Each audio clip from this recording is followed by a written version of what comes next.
করব, কিন্তু আমি যদি লাইলাতুল কদর পেয়েই যাই, লাইলাতুল কদরটা যদি পেয়েই যাই, অথবা লাইলাতুল কদর কবে তো আমি জানি না, আমি কোন আমলের মাধ্যমে লাইলাতুল কদরকে পাইলে আমার জন্য সেটা সবচেয়ে ভালো হবে। আল্লাহ রসুল সাল্লাল্লাহু আলাইহি সাল্লাম তাকে একটা দোয়া শিখিয়েছেন।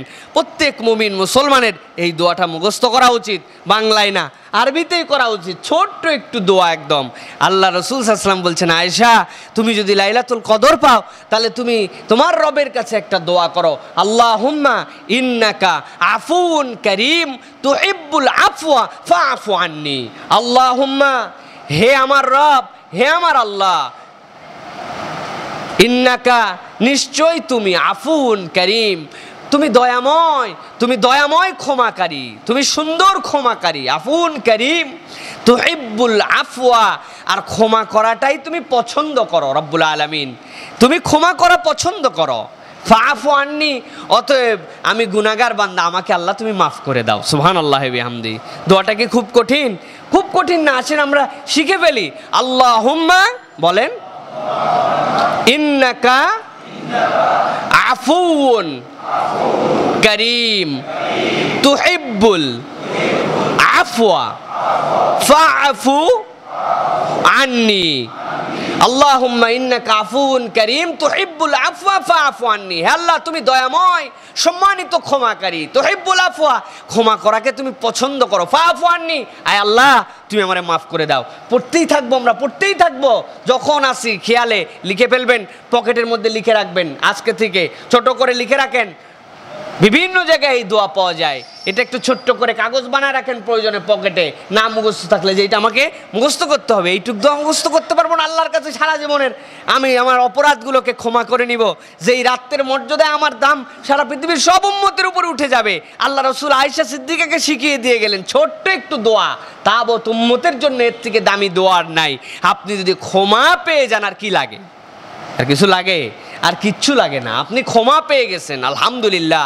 প্রিয় ভাইরা, এই জন্য আসুন আর লাইলাতুল কদরের নামাজ, যেটা রাসূল সাল্লাল্লাহু আলাইহি ওয়াসাল্লাম সহিহ হাদিসের মধ্যে বলেছেন, মান কামা লাইলাতুল কদরি ঈমানান ওয়া ইহতিসাবান গুফিরা লাহু মা তাকাদ্দামা মিন যামবি। কেউ যদি ঈমান ও ইহতিসাবের সাথে লাইলাতুল কদরের সালাত আদায় করে তাহলে আল্লাহ রাব্বুল আলামিন তার যাবতীয় গুনাহ খাতাকে মাফ করে দিবেন। প্রিয় ভাইরা, আমরা এক্সট্রা যার যতটুকু সামর্থ্যে কুলায় আমরা সালাত আদায় করার চেষ্টা করি। আর এই সালাতের জন্য আমাদের মধ্যে অনেক সময় বলা হয় যে স্পেসিফিক কোনো সূরা আছে কিনা, লাইলাতুল কদর কুল হু আল্লাহ দিয়ে পড়তে হবে কিনা। না ভাই, এরকম হাদিসের মধ্যে কোনো এরকম আমলের কথা আসে নাই যে অমুক সূরা দিয়ে পড়তে হবে, অমুক সূরাতে অমুক সূরা পড়তে, অমুক রাকাতে অমুক সূরা পড়তে, এরকমভাবে আসে নাই। তবে একটা জিনিস হাদিসের মধ্যে এসেছে, সেইটা হচ্ছে নবী করিম সাল্লাল্লাহু আলাইহি ওয়াসাল্লাম এই নামাজগুলোকে, এই সালাতগুলোকে শর্টকাট করতেন না, সংক্ষিপ্ত সালাত ছিল না এগুলি। প্রিয় ভাইয়েরা, যতক্ষণ নবী করিম সাল্লাল্লাহু আলাইহি ওয়াসাল্লাম দাঁড়িয়ে থাকতেন, হাদিস দেখে বোঝা যায় ততক্ষণ নবী করিম সাল্লাল্লাহু আলাইহি ওয়াসাল্লাম রুকুতে থাকতেন, রুকুর থেকে উঠে ততক্ষণ আবার থাকতেন, আবার সিজদায় যে ততক্ষণ থাকতেন। আম্মা জান আয়েশা সিদ্দিকা রাদিয়াল্লাহু তাআলা আনহা থেকে বর্ণিত হাদিস আছে যে নবীজি এমনভাবে সিজদায় আছেন, আমার ভয় হলো আচ্ছা নবী করিম সাল্লাল্লাহু আলাইহি ওয়াসাল্লাম কি হায়াতে আছেন কিনা। নবী করিম সাল্লাল্লাহু আলাইহি ওয়াসাল্লামের পায়ের মধ্যে আমি এরকম করে আঙুলের মধ্যে চাপ দিলাম, নবীজি পা নড়ালেন, আমি বুঝলাম যে রাসূল সাল্লাল্লাহু আলাইহি ওয়াসাল্লামের হায়াতের মধ্যে আছেন। প্রিয় ভাইয়েরা, সুবহানাল্লাহি বিহামদি। আপনাদের কি ধারণা যে রাসূল সাল্লাল্লাহু আলাইহি ওয়াসাল্লাম নামাজ দাঁড়ানোর পরে, কিরাত পড়ার পরে রুকুতে যাইতেন, যাওয়ার পরে সুবহান রাব্বিল আযীম, সুবহান রাব্বিল আযীম, সুবহান রাব্বিল আযীম বলতেন খালি? কি বলেন? নাকি রুকুর থেকে উঠে দাঁড়ায় থাকতেন রিল্যাক্স করার জন্য? নাকি না ওখানে দোয়া ছিল কিছু? ওখানে কি খালি সুবহান রাব্বিল আলা আর সুবহান রাব্বিল আযীম এই দুইটাই দোয়া? প্রিয় ভাইরা, জি না, ওখানে নানান ধরনের দোয়া আছে। সিজদার দোয়ার কথা বলেছি, কত বিউটিফুল দোয়া রাসূল সাল্লাল্লাহু আলাইহি ওয়াসাল্লাম করেছেন, নানান প্রকারের দোয়া আছে সিজদার মধ্যে। দেখবেন রাসূল সাল্লাল্লাহু আলাইহি ওয়াসাল্লাম বলেছেন, আল্লাহুম্মা জাআলনি নূরা, আল্লাহুম্মা জাআল ইয়ামিনি নূরা, আল্লাহুম্মা জাআল ইয়াসানি নূরা, আল্লাহুম্মা জাআল তাহতি নূরা, ফাওকি নূরা, আমামি নূরা, খালফি নূরা, আল্লাহুম্মা জাআলনি নূরা। আল্লাহ তুমি আমার ডানে নূর দাও, বামে আলো দাও, উপরে আলো দাও, নিচে আলো, সামনে আলো, পিছনে আলো, তুমি আমাকে আলোয় আলোকিত করে দাও। রাসূল কত দোয়া করেছেন। এরপরেও সুন্নত সম্মত যেগুলা কোরআনের দোয়া আছে আছে, রব্বানা আতিনা ফিদ দুনিয়া হাসানা ওয়া ফিল আখিরাতি হাসানা ওয়া কিনা আযাবান্নার, এইটা পড়তে পারেন। রব্বির হামহুমা কামা রাব্বায়ানি সগীরা, এইটা পড়তে পারেন। রব্বানা যালামনা আনফুসানা ওয়া ইল্লাম তাগফির লানা, এইটা পড়তে পারেন। কোরআনের যে দোয়া আছে এই দোয়াগুলো বিউটিফুল বিউটিফুল দোয়া, এইগুলো পড়েন। আর আপনার নফল নামাজে আপনি যদি এইগুলা দোয়াও না জানেন, না পারেন, সবার মুখস্থ নাই, আমরা বাংলা ভাষাভাষী সবাই পারে না, কিন্তু তারপরে আপনার প্রয়োজন, আপনার রিজিকের টানাটানি, আপনার শরীর খারাপ, আপনার আব্বার শরীর খারাপ, আপনার আম্মার শরীর খারাপ, আপনার দাদা দাদির জন্য আপনি দোয়া করতে চান, আপনার দোকানের জন্য আপনি বরকত চান, আপনার সমাজকে আপনি পরিবর্তিত ভালো সমাজ দেখতে চান, বন্ধু বান্ধবের আপনি আয় উন্নতি চান, আপনি এগুলো বলবেন কিভাবে? আমার কাছে আসবেন। আমার কাছে আসার পরে দুইটা তরিকা, আমাকে 1000 খানিক টাকা হাদিয়া দিবেন, এরপরে আমি সবার জন্য দোয়া করে দেবো, এটা একটা পদ্ধতি। অথবা আমার কাছে, অথবা ভালো যারা আরবি জানে তাদের কাছে যে আরবিতে লিখে নেবেন, যে আরবিতে লিখে দাও তো আমার সমস্যা, আমার মেয়েটা অসুস্থ, হাসপাতালে ভর্তি আছে, এই সমস্যা, হার্টের সমস্যা, না না, এগুলো লিখে দেওয়ার পরে আল্লাহর কাছে আরবিতে মুখস্থ করে বলবেন। কি বলেন? এই দুইটার একটাও সুন্নত সম্মত তরিকা না। সুন্নত সম্মত প্রথম কথা হচ্ছে আপনার দোয়া আপনি আল্লাহর কাছে করবেন, আর আপনার নফল সালাতের সিজদার মধ্যে যাওয়ার পরে আপনার মাতৃভাষায় আপনি যে ভাষার হন না কেন সেই ভাষাতেই আপনি আল্লাহর কাছে বলবেন। পারবেন না ভাই? বলা যাবে না? সিজদা তাহলে এমনি 20 মিনিট দীর্ঘ হবে। রুকুর থেকে উঠে দাঁড়ান, রব্বানা লাকাল হামদ হামদান কাসীরান তাইয়িবান মুবারাকান ফি, আপনি পড়েন। পড়ার পরে আপনি আল্লাহর কাছে রুকুর থেকে দাঁড়ানোর পরে সিজদায় যাওয়ার, ওখানেও আপনি দোয়া করেন আল্লাহর কাছে, আল্লাহ আমার জন্য দুনিয়া আখিরাতে কল্যাণ দান করো, আল্লাহ রাব্বুল আলামিন বিশ্ব মুসলিমকে তুমি হেফাজত করো, আল্লাহ তুমি আমার গুনাহ খাতা মাফ করে দাও, আমার জানা গুনাহ, অজানা গুনাহ, গোপনে গুনাহ, ছোটবেলার গুনাহ, ভুলে যাওয়া গুনাহ, কত ধরনের গুনাহ আমার আছে, আল্লাহ তুমি মাফ করে দাও। দাঁড়ান, অপেক্ষা করেন, করে মনে করার চেষ্টা করেন, মনে করে করে আল্লাহর কাছে বলেন যে এই বিষয়টা আরেকটু বলার আছে, এই বিষয়টা আরেকটু বলার আছে, আল্লাহর কাছে বলেন। আবার সিজদায় যান, সিজদার থেকে উঠে বসেন, বসার পরে দোয়া করেন, দোয়া করেন সেখানেও, আল্লাহ তুমি আমাকে হেদায়েত দাও, আল্লাহ তুমি আমার মর্যাদা বৃদ্ধি করো, আমাকে তুমি রিজিক দাও, আমাকে তুমি শেফা দাও।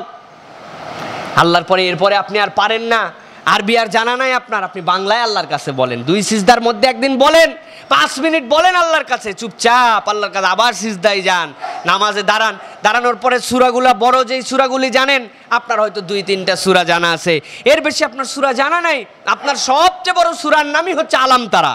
আছে না এরকম ভাই? সবচেয়ে বড় সূরা আলাম তারা। এখন আপনি নামাজ লম্বা করতে চান, আল্লাহ একদম নামাজে দাঁড়ায় গেলেন, দাঁড়ানোর পরে আলহামদুলিল্লাহ রাব্বিল আলামিন সূরা ফাতিহা পড়তে আর কতক্ষণ লাগে? 1 মিনিট, 1 মিনিটও লাগবে না, 40 সেকেন্ডে হয়ে যায়। এরপর আপনি আলাম তারা পড়লেন, আলাম তারা কাইফা ফাআলা রাব্বুকা বিআসহাবিল ফিল আলাম ইয়াজআলা কাইদাহুম ফি তাদলিল ওয়ারসালা আলাইহিম তায়রান আবাবিল তারমিহিম বিহিজারাতিন মিন সিজিল ফাজআলাহুম কাসফিম মাকুল। পড়া শেষ আপনার কতক্ষণ লাগলো?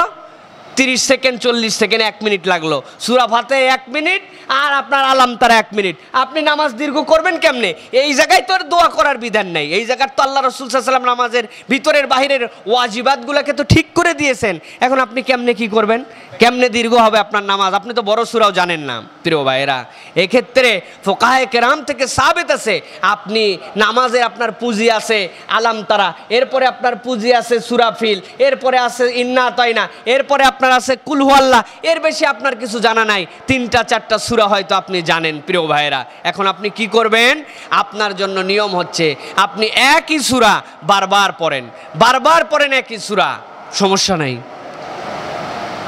এক সূরাটা আপনি কয়েকবার রিপিট করেন, আলাম তারা আপনি 10 বার পড়েন, মনোযোগ দিয়ে পড়েন, আগের থেকে বেশি মনোযোগ দেন। তারপরে যে নামাজটা যেন আপনার দীর্ঘ হয়, এই দীর্ঘ নামাজটাই রাসূল সাল্লাল্লাহু আলাইহি সাল্লামের প্র্যাকটিসের মধ্যে ছিল। এই জন্য আমাদেরকে দীর্ঘ সালাত আদায় করার জন্য অভ্যস্ত হতে হবে। মা বোনদের কাছে যান, মা বোনদেরকে বলেন, তাদেরও সূরার পুঁজি কম, আমাদের নতুন সূরা মুখস্থ করার প্র্যাকটিস করা উচিত। কিন্তু না পারলে আমরা কি করব? আমাদের জন্য এইটা অন্তত জানাতে হবে যে তুমি যে সূরাগুলি জানো ওই সূরাগুলি দিয়ে একটু দীর্ঘ সময় সালাত আদায় করার জন্য চেষ্টা করো। এক সূরা 2 বার পড়ো, 3 বার পড়ো, 5 বার পড়ো, 10 বার পড়ো। প্রিয় ভাইয়েরা, এইভাবে যদি আমরা প্র্যাকটিস করি আমাদের নামাজগুলোকে দীর্ঘ করার জন্য, লাইলাতুল কদরের হিসাব করলে দেখা যাবে যে 21 রোজা থেকে রাত্রের থেকে আমাদের জন্য শেষ দশক শুরু হবে, সেই হিসাবে আমরা অল্প অল্প করে প্র্যাকটিস করার চেষ্টা করি। কেউ আমরা এটাকে খাস বানায় ফেলি না যে কেবলমাত্র 27 তারিখেই লাইলাতুল কদর, আর মনে হয় কোনো লাইলাতুল কদরের এক্সট্রা কোনো রাতই নাই, এটা আমরা ওহি করে পেয়ে গেছি। জি না, পুরা শেষ দশকে আমরা প্র্যাকটিস করি, সালাত আদায় করার চেষ্টা করি, দান খয়রাত বৃদ্ধি করি। আল্লাহ রাব্বুল আলামিন কোন সময় আমার এই দানকে কবুল করবেন? রমাদানে আমি দান করলে সওয়াব হয়, কিন্তু শেষ দশক যখন এসে পড়বে কতকগুলো আমল প্র্যাকটিস করে ফেলেন, এমন কোনো রাত থাকবে না। এটা আপনাদের জন্য একটা পরামর্শ, সকলের জন্য আমাদের পরামর্শ। এমন কোনো রাত থাকবে না যেই রাত্রে আমরা কমসে কম 4টা রাকাত সালাত আদায় করব না। করবই, ছোট সূরা দিয়ে পারি, যেই সূরা দিয়ে পারি, কিন্তু লাইলাতুল কদরের নিয়ত করে, লাইলাতুল কদরের সালাতের নিয়ত করে এই রমজানের শেষ দশকে প্রত্যেক দিন পড়বো, যে কমসে কম মিস যেন না হয় 4 রাকাত নামাজ পড়বো।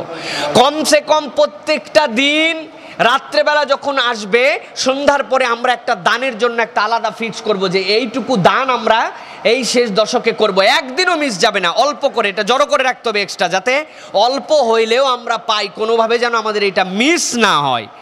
এইটা 2 নম্বর প্র্যাকটিস।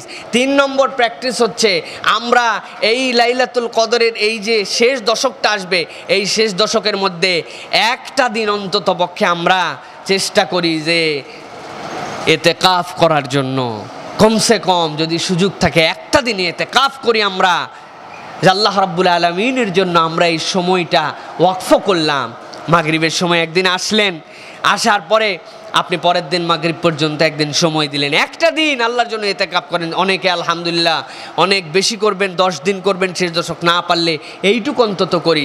প্রত্যেকটা দিন যে দোয়াটার কথা বললাম, এমন কোনো রাত যাবে না, এমনকি যদি আমার মুখস্থও না থাকে, আমি যেহেতু কোন রাত হবে লাইলাতুল কদর জানি না, আমি এক রাত্রে একবার পড়বো, আল্লাহুম্মা ইন্নাকা আফুউন কারীম তুহিব্বুল আফওয়া ফাআফু আন্নি।